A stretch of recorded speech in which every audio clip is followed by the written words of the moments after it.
É isso aí, pessoal, terminando aqui o vídeo aqui, ó.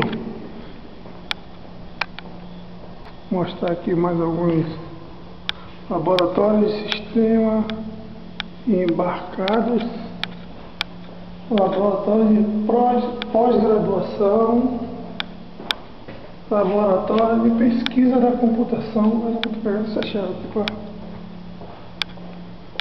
É isso aí, gente. Vocês combinar um canal para vocês curtirem aí no YouTube aí, o canal do Tiocoso, do Lido, Sandro Carioca, canal dos caras que moram lá nos Estados Unidos aí. Se vocês puderem esse canal para eles lá, eu agradeço.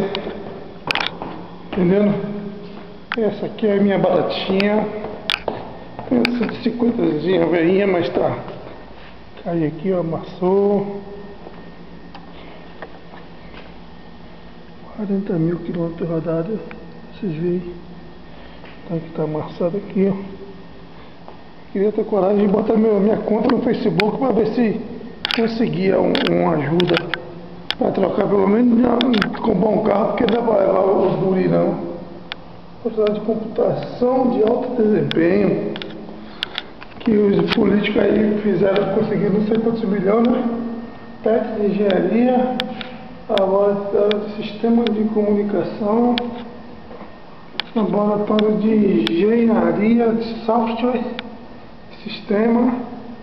Pois é, gente, aqui é o Labotec 3.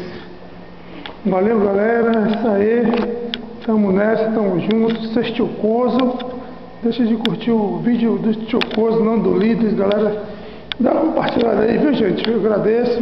Se inscreva aí no canal aí pra me ajudar aí, e Deus abençoe a todos. Valeu, valeu, fica na paz.